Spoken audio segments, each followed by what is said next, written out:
The Ghana Police Service is coming under increasing pressure to arrest and prosecute their personnel involved in election day shootings, which left 5 people dead and 17 others injured across the country. Despite the police's insistence that all perpetrators will be brought to book, the United Nations and some civil society organizations, including Occupy Ghana, say failure to prosecute will create a culture of impunity. The special representative of the UN Secretary General and head of the United Nations Office for West Africa and the Sahel, Dr. Mohamed Ibn Chambers, is calling on authorities in Ghana to investigate and hold accountable personnel of the security agencies who shot and killed some persons during the elections. In a statement released by his office, he also called on the 2 main political parties, MPP and NDC, to respect the peace pact they signed prior to the elections. Here are extracts of the statement issued by Ibn Chambers.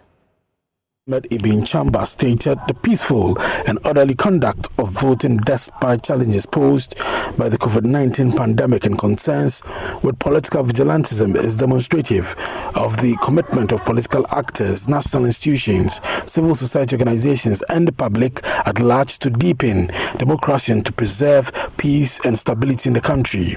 He stated, regrettably, the post-voting period has been marked by isolated incidents of violence which have led to the loss of lives. He condemns the violence and expresses his condolences to the bereaved families.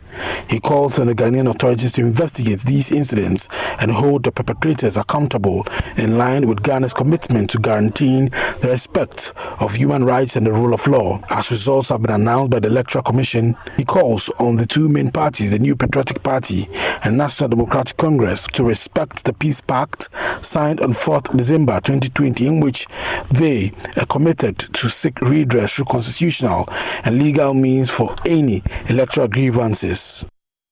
We can now take a look at the statement from Occupy Ghana on the same issue. Occupy Ghana is gravely disappointed, deeply appalled and extremely alarmed at the incidents and rise of electoral violence, which has reportedly led to the death of some Ghanaians. We strongly condemn these acts of violence and demand a full investigation into them and the arrest and prosecution of those involved. We regret that similar acts of electoral or other politically inspired violence in times past have not led to any prosecutions, which may have helped create a culture of impunity where people have believed that they can get away with it. These do not speak well of a peace-loving country like ours, which is building an enviable credential in electoral processes in Africa. And that is a statement coming from Occupy Ghana. In the next few days, we'll be analyzing the results which have come in from parts of the country following Monday's vote. How will the performance of the parties